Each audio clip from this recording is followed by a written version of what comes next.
La palabra Dios se usa comúnmente para referirse a un objeto sobrehumano que es venerado, de modo que en la mente de muchas personas la palabra Dios significa el Ser Supremo, el Todopoderoso o cualquier Dios falso, tal como un ídolo. No obstante, en la Biblia también se le da otro significado al término, dioses. Vamos a ver los términos hebreos. Entre las palabras hebreas que se traducen Dios se encuentra Él.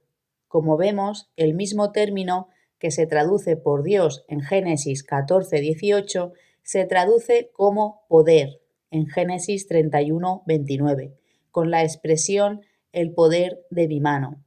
Así que Él probablemente signifique poderoso, fuerte. Puede aplicar tanto a Jehová, el Ser Supremo, como a otros dioses. De esta misma raíz se forma la palabra Eloá, ser fuerte, que se traduce sencillamente como Dios. Aparece 41 veces en Job y 16 veces en otros libros. La palabra Dios se refiere a cualquier ser u objeto que recibe adoración y también a alguien poderoso y fuerte. El plural de Eloá es Elim, Elohim o Eloé. Se traduce como dioses, pero en hebreo y otras lenguas semíticas la forma plural también se utiliza para referirse a una sola persona. El título Elohim aparece 35 veces por sí solo en el relato de la creación y en cada uno de los casos el verbo que describe lo que Dios dijo e hizo está en singular. Por eso Elohim tiene que ser explicado más bien como un plural intensivo, que denota grandeza, excelencia, dignidad, plenitud, fuerza, poder y majestad. Recalca enfáticamente la idea trascendental de divinidad, con todo lo que ella incluye, la suma de los poderes que Dios despliega. En Génesis 42:30 se habla de José como el Señor de Egipto, usando el plural de la palabra Señor, Adoné.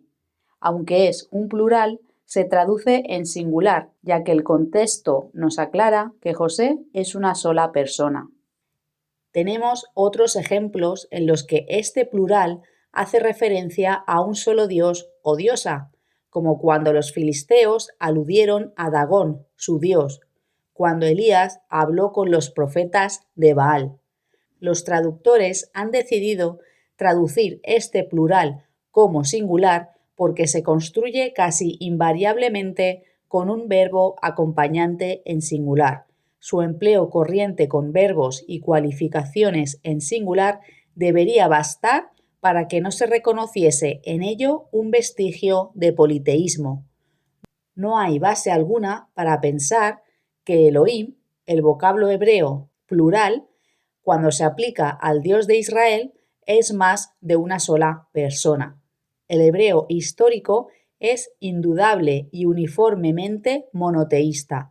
Moisés escribió en Deuteronomio 6:4: Jehová nuestro Dios es un solo Jehová. El texto hebreo contiene el tetragramatón 2 veces. Jehová es el Dios de dioses, el que es el Dios supremo, a diferencia de los dioses inútiles que algunos adoran. En las escrituras hebreas, la misma palabra Elohim se aplica a Jehová, el Dios verdadero, y a los dioses falsos, como hemos visto. Por lo tanto, el título Dios no es ni personal ni distintivo. Una persona incluso puede hacer un Dios de su vientre.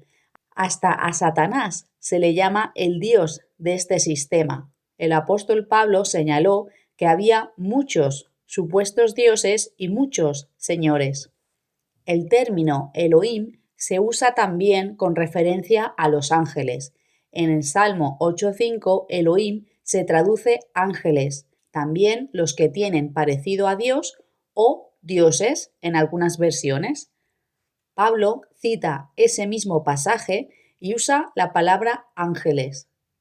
En el Salmo 82:6, Elohim también se usa para referirse a criaturas humanas, los jueces de Israel, a quienes se podía llamar dioses o parecidos a Dios, por el puesto que ocupaban como representantes y voceros de Jehová. Salmo que Jesús citó en Juan 10, 34, 35. El título él, cuando está precedido por el artículo definido a, que significa él, forma la expresión a él, literalmente el Dios.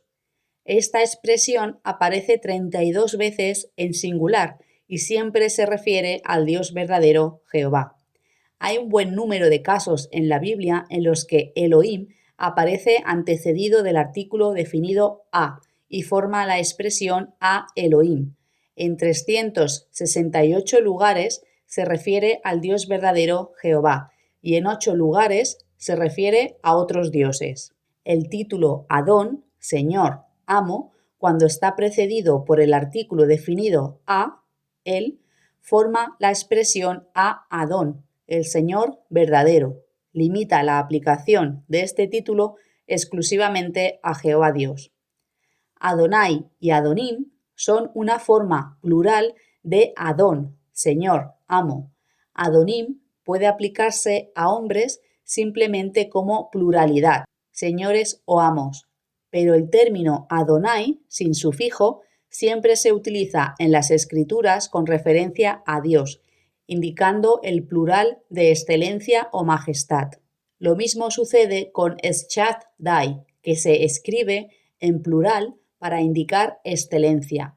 Se traduce como todopoderoso, aquel al que nada ni nadie supera en poder. En el texto hebreo, Eschat Dai se utiliza 7 veces junto con él para formar el título Dios Todopoderoso. En Isaías 9:6 a Jesús se le llama en términos proféticos el Gibor, Dios poderoso, bastante diferente a el Shaddai, Dios todopoderoso. La palabra original Gibor, teniendo el significado de héroe, también se aplica a Nemrod, el poderoso cazador. Así que hemos visto que la palabra Dios puede significar tanto el Ser Supremo, el Todopoderoso, como cualquier Dios falso. Y dioses, en el sentido de fuerza o de parecido a Dios, puede aplicar a ángeles y a hombres.